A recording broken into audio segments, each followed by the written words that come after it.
ونصلي على رسوله الكريم اما بعد اعوذ بالله من الشیطان الرجیم لقد كان لكم في رسول الله اسوة۔ معزز سامعین گرامی قدر، ابھی میرے بھائی آپ کے سامنے ابو لہب کا تذکرہ کر رہے تھے۔ ابو لہب کیا رسول اللہ صلی اللہ علیہ وسلم کی ذات کا منکر تھا؟ ابھی انہوں نے آپ کے سامنے یہ بات رکھی کہ ابو لہب نے رسول اللہ صلی اللہ علیہ وسلم کی پیدائش کے اوپر لونڈی کو بھی آزاد کیا تھا۔ ماہ ربیع الاول کے اندر آپ یہ روایت کثرت سے لوگوں کے منہ سے سنیں گے۔ گویا رسول اللہ صلی اللہ علیہ وسلم کی ذات سے محبت کرنے والا تھا، رسول اللہ کی ذات کو ماننے والا تھا، حتیٰ کہ اس نے اپنے گھر کی جو تعمیر کی تھی وہ اس انداز میں کی تھی کہ جب صبح اٹھے پہلی نظر اگر پڑے تو رسول اللہ صلی اللہ علیہ وسلم کے چہرے پر پڑے۔ گھر کی تعمیر بھی اس انداز میں ہے کہ یہ میرا بھتیجا میری آنکھوں کے سامنے پلے بڑھے۔ اور یہ بات صرف ابو لہب کی نہیں ہے، کفار مکہ اور قریش مکہ بھی رسول اللہ صلی اللہ علیہ وسلم کو چلتا ہوا دیکھتے تھے تو کہتے تھے صادق آ رہا ہے، امین آ رہا ہے۔ رسول اللہ صلی اللہ علیہ وسلم کی ذات انہوں نے بھی مانی، حتیٰ کہ رسول اللہ صلی اللہ علیہ وسلم نے جب یہ کہا میں نے تمہارے درمیان ایک عرصہ بتایا ہے، کیا تم یہ سمجھتے ہو میں تم سے جھوٹ بولوں گا؟ اگر میں کہوں پہاڑ کے پیچھے سے ایک لشکر آ رہا ہے تو کیا یہ میں سمجھتے ہو جھوٹ بولوں گا؟ ہرگز نہیں۔ آپ کی ذات کا انکار، آپ کے صادق اور امین ہونے کا انکار کفار مکہ اور قریش مکہ نے بھی نہیں کیا۔ اختلاف بھائی نے کچھ آپ کے سامنے رکھا، یہیں سے میں آج اپنی بات کا آغاز کرتا ہوں۔ اصل اختلاف رسول اللہ صلی اللہ علیہ وسلم کے ساتھ کیا تھا؟ ابو لہب کا ابو بکر سے فرق کیا ہے؟ ایک ابو لہب ہے، ایک ابو بکر ہے، دونوں کا فرق کیا ہے؟ ایک نے صرف ذات کو مانا، دوسرے نے ذات کے ساتھ ساتھ اس رسول اور پیغمبر کی بات کو بھی مانا۔ حتیٰ کہ ایک موقع آپ کو علم ہے ایسا آیا کہ حضرت ابو بکر اس رات مکہ میں نہیں تھے، آئے امیہ بن خلف، ابو جہل، سارے آپس میں جو ہم جولی ہے بیٹھے ہوئے ہیں، آج پلاننگ کر رہے ہیں، منصوبہ بنا رہے ہیں کہ ابو بکر کو آج گھیر لیں گے، آج ابو بکر کو پکڑ لیں گے۔ ابو بکر آ گئے۔ ابو بکر بتائیے کیا آپ کی عقل میں یہ بات آتی ہے کہ ایک شخص راتوں رات فلسطین گیا، فلسطین سے ساتوں آسمان کی سیر کر کے آیا اور واپس آیا تو رات کا ابھی ایک پہر بھی نہیں تھا گزرا؟ ابو بکر نے کہا یہ بات عقل میں تو نہیں آتی۔ انہوں نے سمجھا وار چل گیا، آج ابو بکر ہماری باتوں میں آ جائے گا۔ ابو بکر پھر آپ کے صاحب نے اس بات کا اعلان کیا ہے کہ وہ فلسطین بھی گئے ہیں، 7 آسمانوں پہ بھی گئے ہیں اور 7 آسمانوں سے واپس آئے ہیں، رات کا ایک پہر بھی نہیں گزرا۔ اب آپ بتائیں، یہ آپ کا اور میرا منہج ہے، یہ آپ کا اور میرا عقیدہ ہے جسے آج ہم نے سمجھنا ہے۔ حضرت ابو بکر نے کہا عقل میں تو یہ بات نہیں آتی، لیکن اگر یہ بات رسول اللہ صلی اللہ علیہ وسلم نے فرمائی ہے تو ابو بکر کا ایمان کہتا ہے یہ بات سچی ہے۔ بات ختم۔ یہ آپ کا اور میرا منہج ہے، یہ آپ کا اور میرا عقیدہ ہے کہ رسول اللہ کی جس طرح ذات اعلیٰ ہے اسی طرح رسول اللہ صلی اللہ علیہ وسلم کی بات اعلیٰ۔ کتنی اعلیٰ؟ وما ينطق عن الهوى ان هو الا وحی یوحی۔ یہ تو آپ نے سنا، بہت زیادہ سنا۔ رسول اللہ اپنی مرضی سے بولتے ہی نہیں، جب بھی بولتے ہیں وحی کے تابع ہو کے بولتے ہیں۔ لیکن ایک واقعہ آپ نے کچھ کم سنا۔ وہ واقعہ کیا ہے؟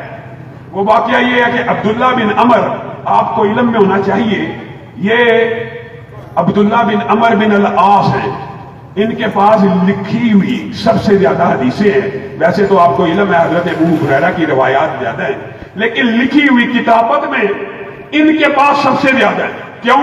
یہ رسول اللہ کی ہر بات کو لکھ لیا کرتے تھے، ہر بات کو لکھ لیا کرتے تھے۔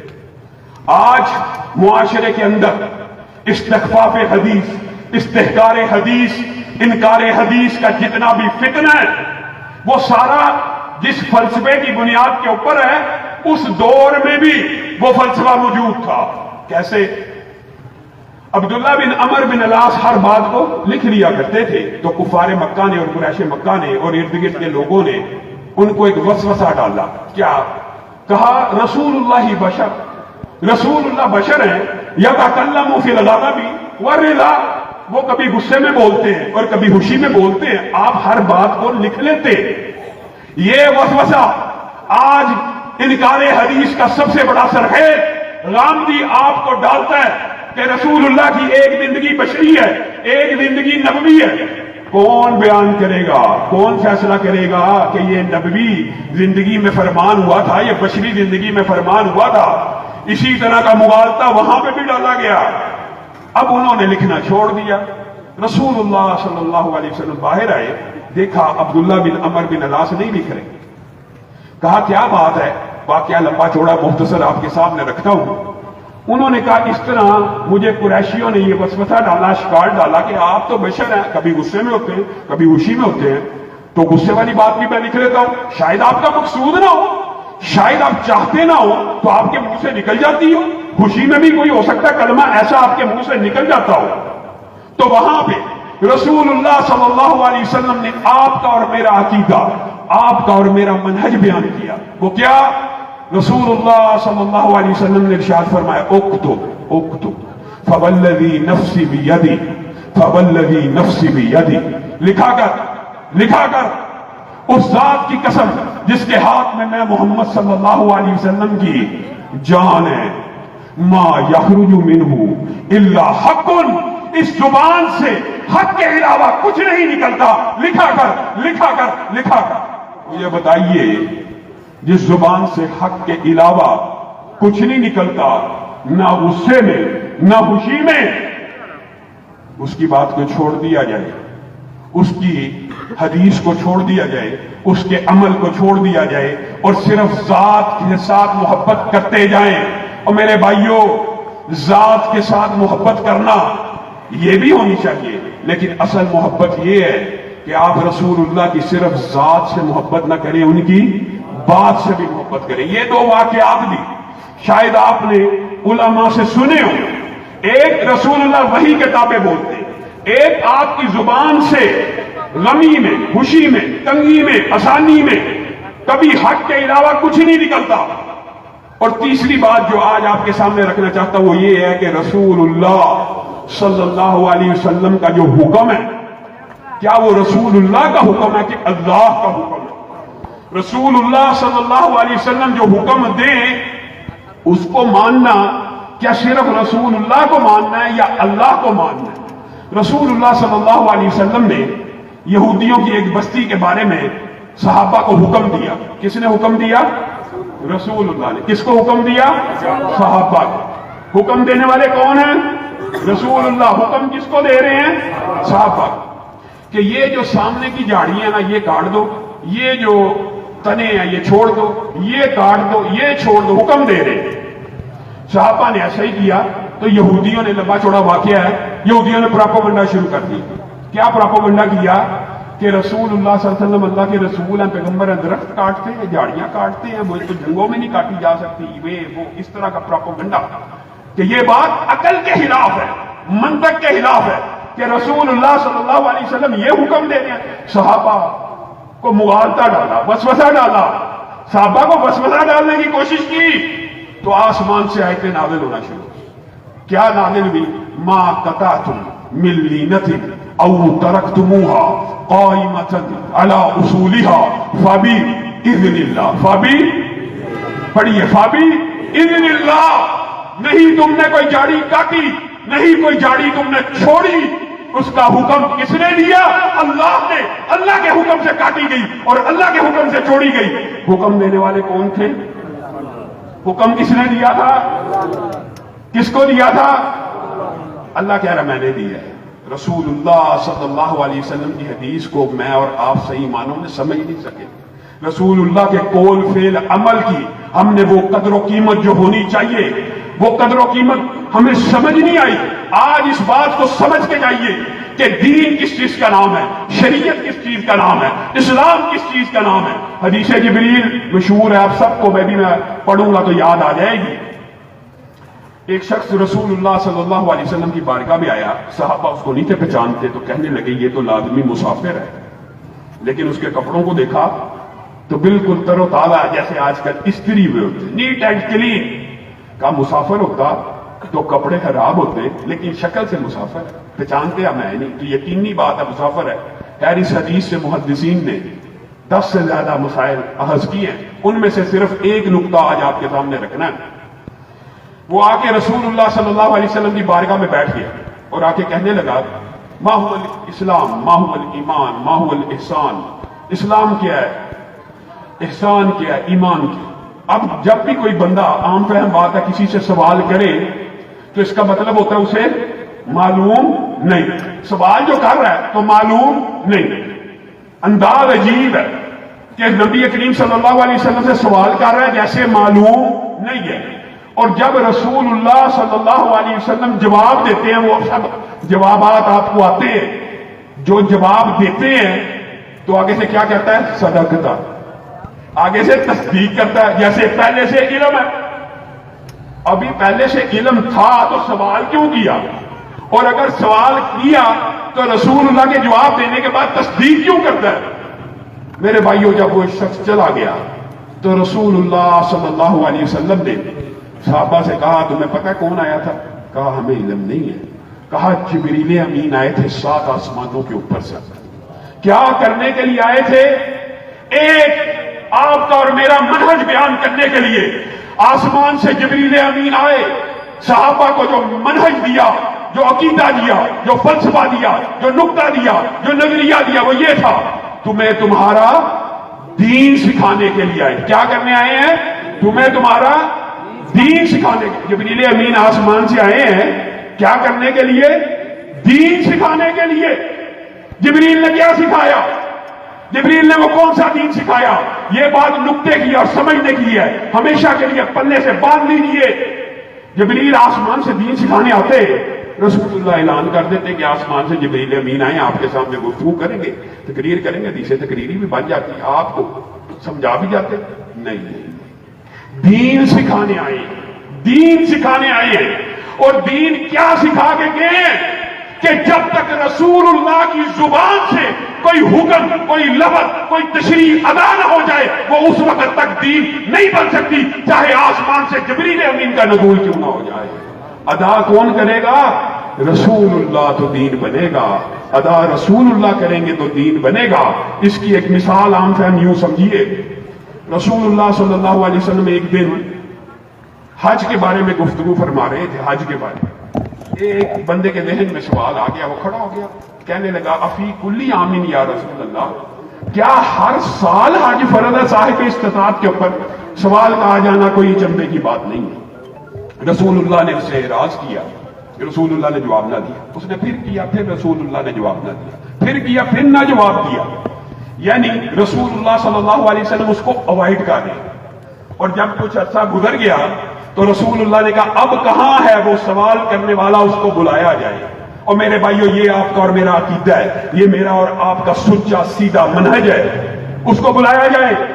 آگے آپ مجھ سے سوال کر رہے تھے کہ کیا ہر سال فرض ہے؟ جی ہاں، میں سوال کر رہا تھا کہ کیا ہر سال فرض ہے صاحب استطاعت کے اوپر؟ تو رسول اللہ صلی اللہ علیہ وسلم نے آپ کا اور میرا منہج بیان کیا۔ کیا کہا؟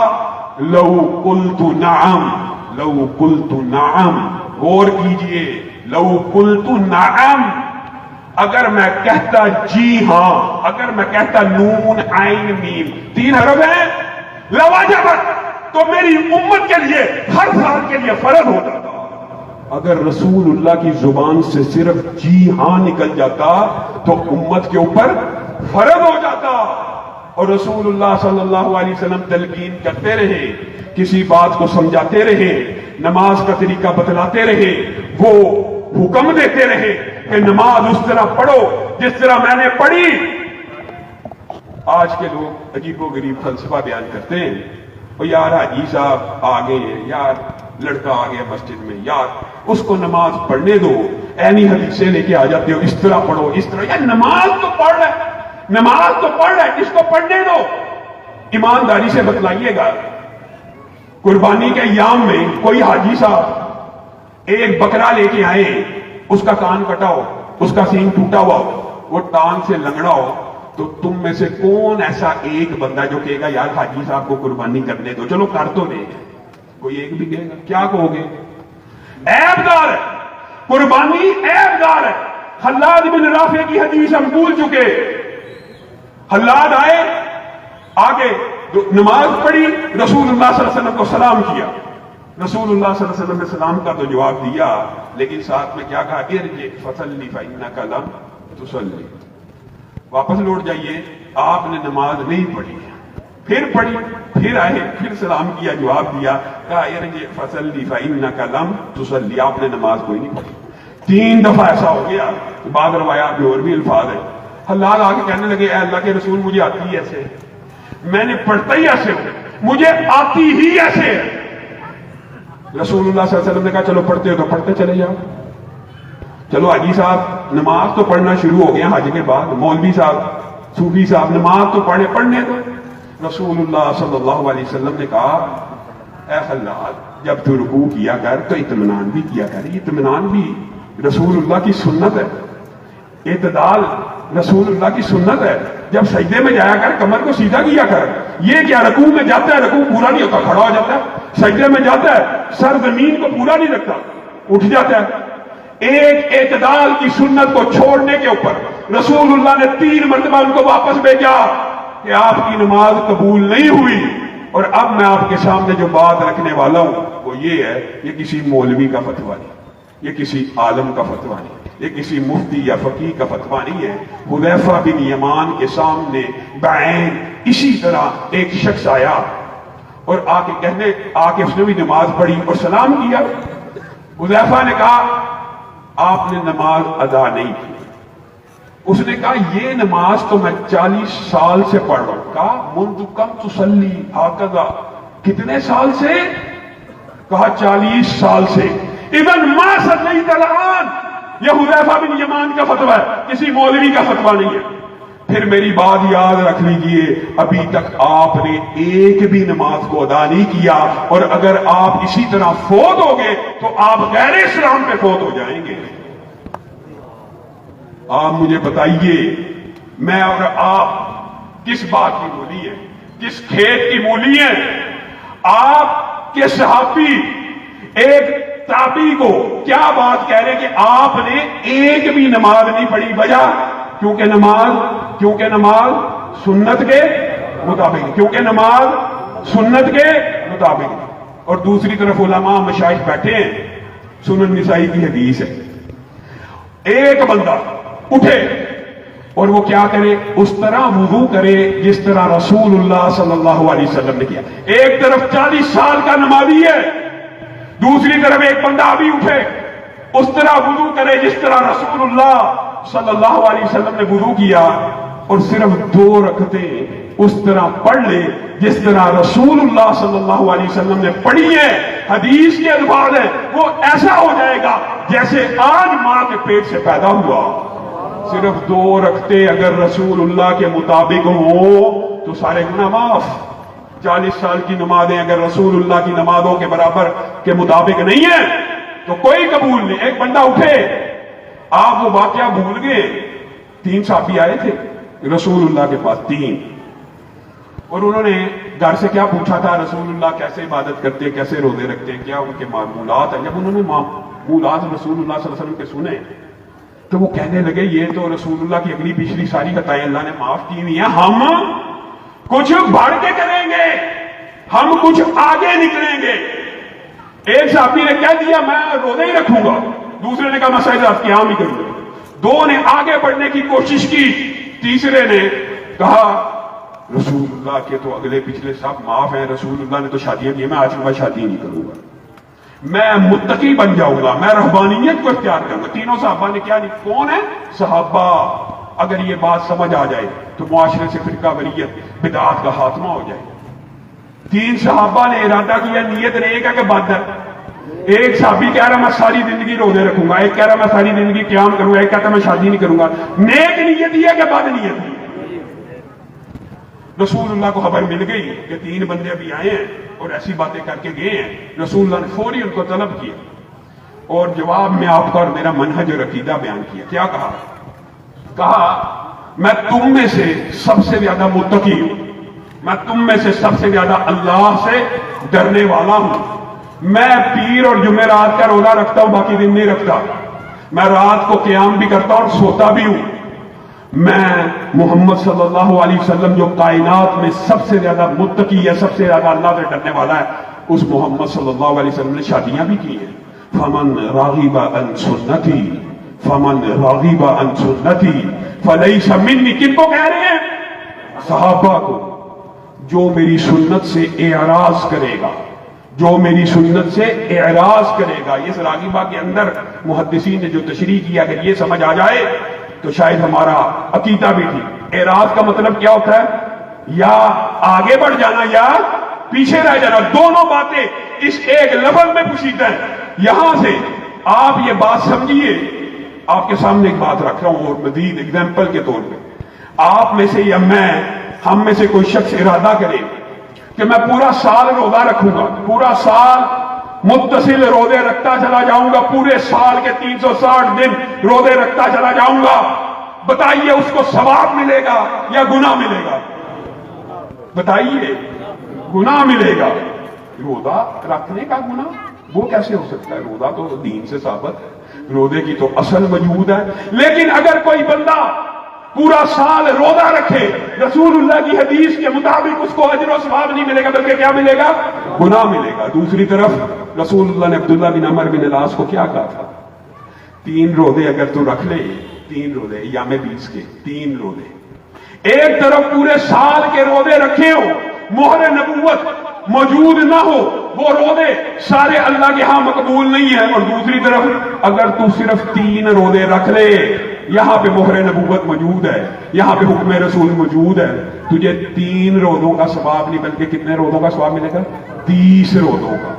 3 روزے جو ہر ماہ رکھے اس کو تو پورے سال کا ثواب مل گیا، اور جو پورے سال رکھے گا اس کو اجر و ثواب نہیں ملے گا. یہ دین ہے، یہ شریعت ہے. کیوں؟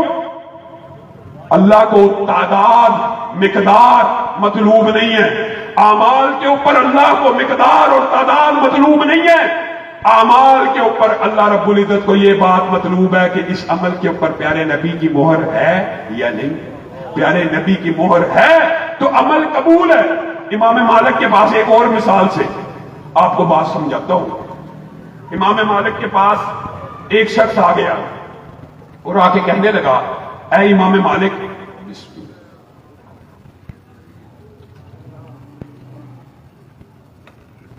میں مسجد النبوی سے احرام کی تلبیہ پکارنا چاہتا ہوں. آپ مسجد النبوی سے کیوں تلبیہ پکارنا چاہتے ہیں؟ وہ جو ذی الخلافہ ہے، بیر علی ہے، اب یار علی جس کو کہتے ہیں، اب وہاں سے جا کے تلبیہ کہیے. رسول اللہ صلی اللہ علیہ وسلم نے وہاں سے جا کے تلبیہ کی تھی.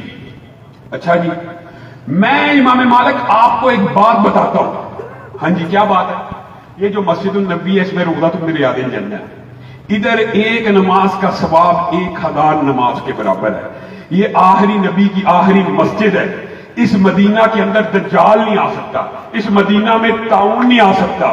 میں یہ چاہتا ہوں، میں نے احادیث کھنگالی ہیں کہ بیر علی کی مجھے اس کے علاوہ کوئی فضیلت نہیں ملی کہ وہاں سے نبی کریم نے تلبیہ کی تھی، جبکہ مسجد نبی کی مجھے بے شمار فضیلتیں مل گئی ہیں، اور میں چاہتا ہوں میں تلبیہ یہاں سے پکاروں.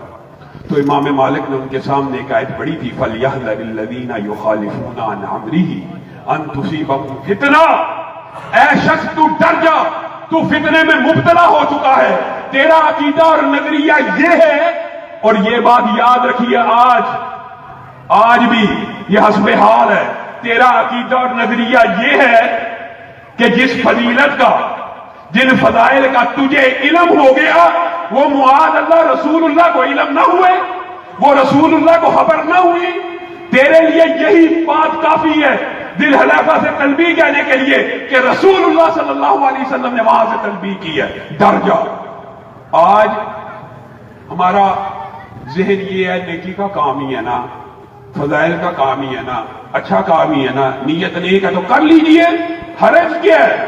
رسول اللہ صلی اللہ علیہ وسلم نے فرمایا، میں پیر کے روز پیدا ہوا اور میں پیر کا روزہ رکھتا ہوں. میں پیر کے روز پیدا ہوا, میں پیر کا.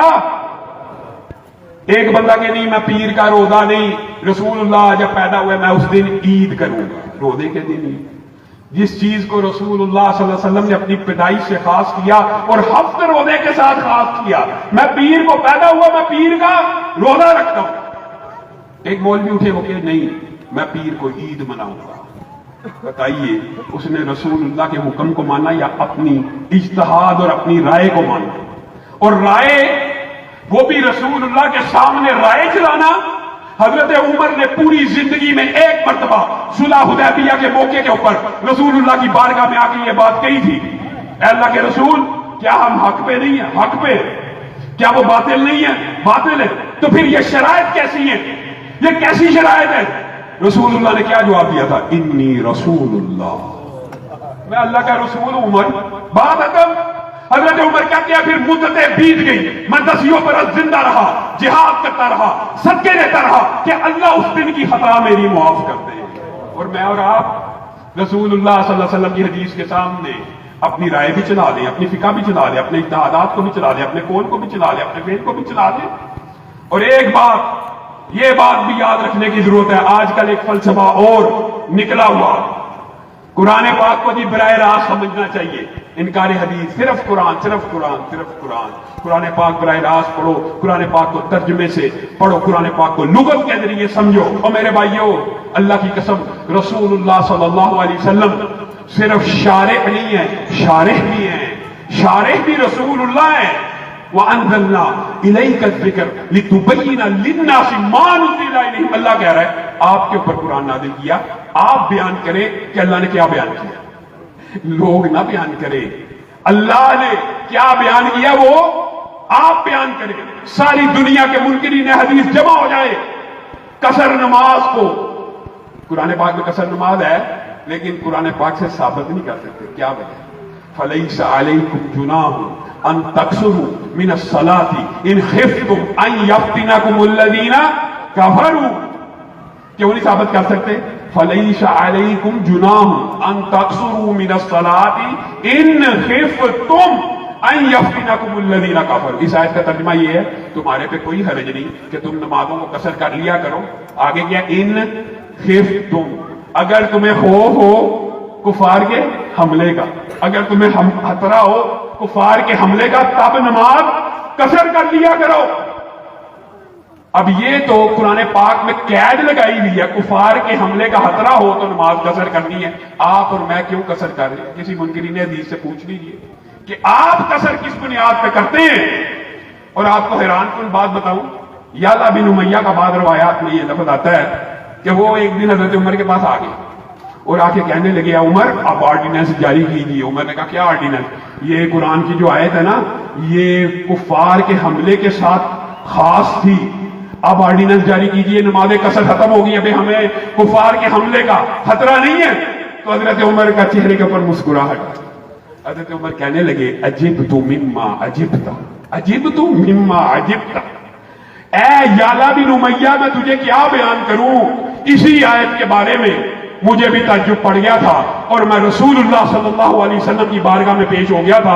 اے اللہ کے رسول اب تو کفار کے حملے کا خطرہ ٹل گیا ہے, اب یہ قصر نماز کیوں ہے؟ تو رسول اللہ کی چہرے کے حد و حال بگڑ گئے تھے اور بدل گئے تھے, تیور بدلے.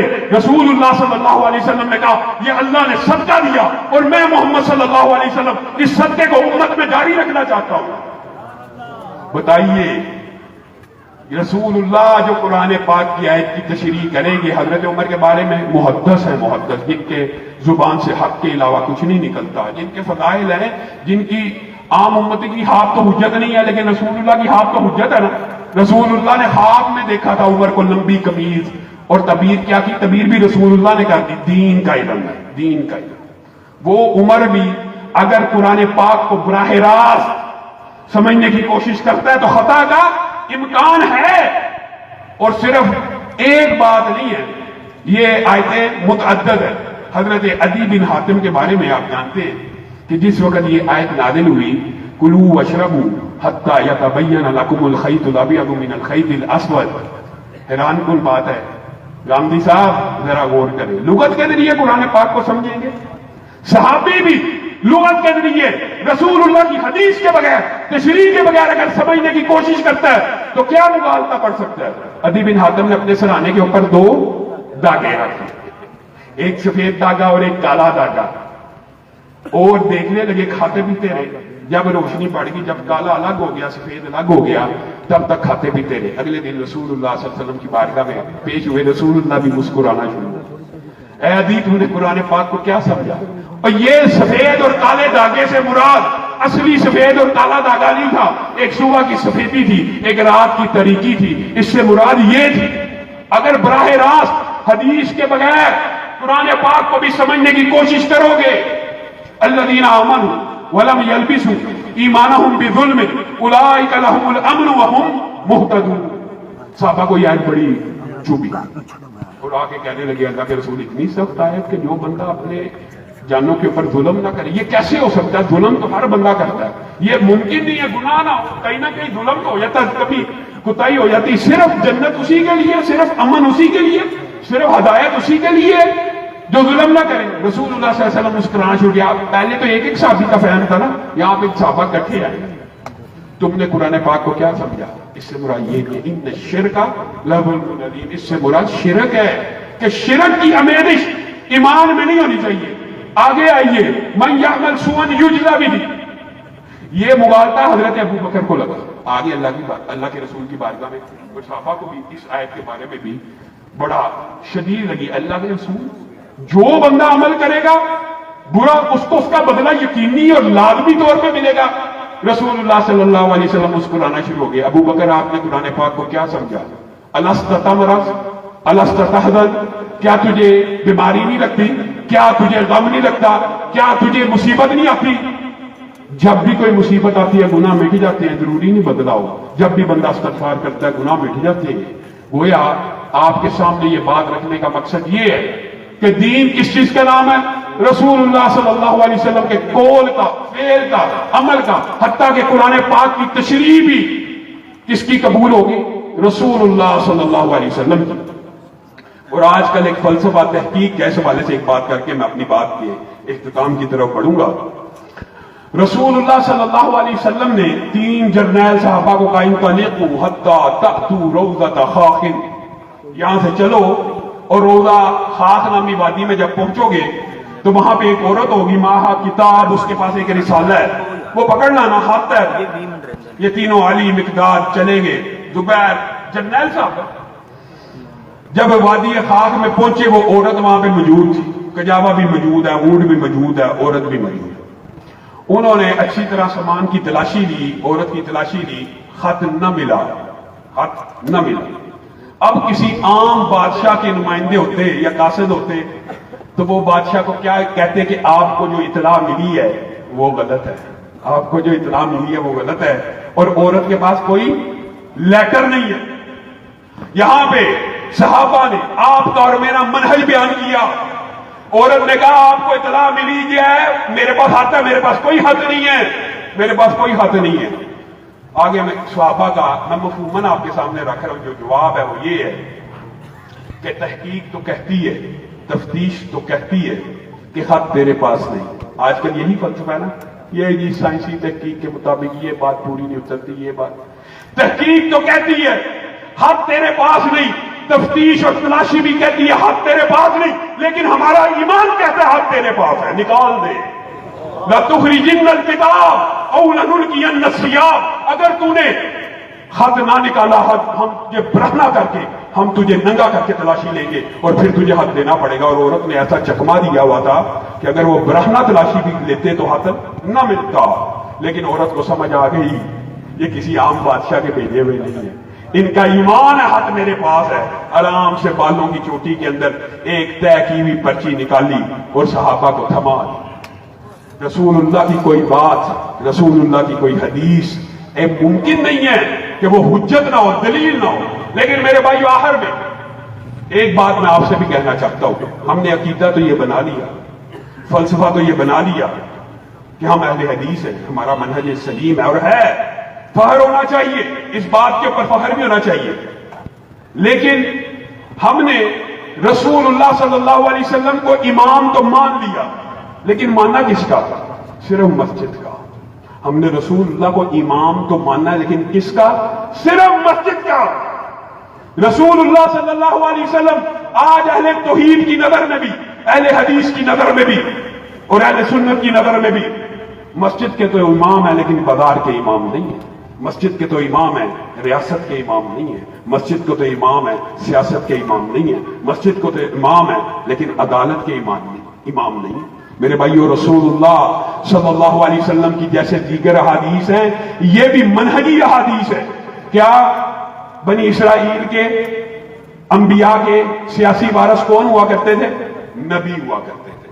علماء کو حدیث پتہ ہے، آپ کو بھی پتہ ہونا چاہیے. ایک نبی جاتا، دوسرا نبی اس نبی کا سیاسی وارث بن جاتا.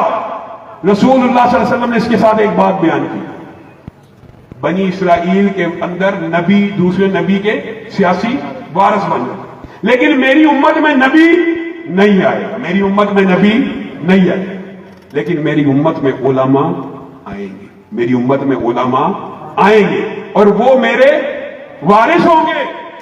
اب مجھے ایک بات بتلائیے، آپ نے اس علماء کی وراثت کو صرف منبر رسول تک محدود کر دیا. آپ کا فلسفہ کہاں گیا؟ آپ سے زیادہ گلا اولا لکا فاولا، آپ سے زیادہ گلا. آپ تو منہج سلیم کا دعویٰ کرنے والے ہیں. رسول اللہ کے منبر کے وارث تو علماء ہیں، منبر رسول کے وارث تو علماء ہیں، لیکن تخت رسول کا وارث کوئی چور ہونا چاہیے، کوئی لٹیرا ہونا چاہیے، کوئی وڈیرا اور جگیردار ہونا چاہیے. افسوس ہے، پھر ہم نام کے لیے، پھر ہم نے اپنی مرضی کا دین چن لیا. ہم نے رسول اللہ صلی اللہ علیہ وسلم کی بات مسجد میں تو مان لی، ریاست اور سیاست میں نہیں مانی. مسجد کا امام آپ کا اور میرا کیا عقیدہ ہے، کیا فلسفہ ہے؟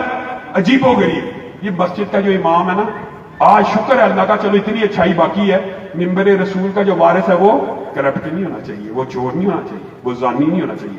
حتیٰ کہ کسی کو پتہ لگ جائے نا کہ مسجد رسول کا یا منبر رسول کا وارث اس برائی میں مبتلا، لوگ اس کو چپیڑے مار کے اتار دیتے ہیں، دھکے دے کے مسجد سے نکال دیتے ہیں. یعنی منبر رسول کے اوپر آپ یہ چاہتے ہیں کہ آدمی کرپٹ نہ ہو، چور نہ ہو، لٹیرا نہ ہو، لیکن تخت رسول اور ریاست رسول اور سیاست رسول کے آپ وارثین چاہتے ہیں. مولوی صاحب کی مسجد میں سیاسی بات نہ کریں. کیوں؟ سیاسی بات چور کو کرنی چاہیے، سیاسی بات لٹیرے کو کرنی چاہیے، سیاسی بات جگیردار اور وڈیرے کو کرنی چاہیے. یہ آپ کے عقل کے اوپر کیپٹلزم اور سرمایہ دارانہ نظام نے ایسا پردہ ڈالا کہ مولوی کو صرف مسجد تک محدود کر دو. رسول اللہ صلی اللہ علیہ وسلم نے اپنے بعد ریاست کا امام جس کو بنایا اسی کو مصلی کا امام بنایا، یا یوں کہہ لیجئے جس کو مصلی کا امام بنایا اسی کو ریاست کا امام بنایا، اسی کو سیاست کا امام بنایا. اور کس کو کھڑا کیا؟ حضرت ابو بکر کو.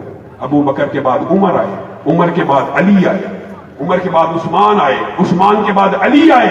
یہ سارے کے سارے مصلی کے بھی امام ہیں اور ریاست کے بھی امام ہیں، مصلی کے بھی امام ہیں اور سیاست کے بھی امام ہیں. ایک عام فہم بات سمجھیے، ایک مسجد کے اندر ایک عام مولوی چاہے بہت بڑا عالم دین نہ ہو، وہ کہاں کھڑا ہوتا ہے؟ آگے کھڑا ہوتا ہے کہ پیچھے کھڑا ہوتا ہے؟ آگے.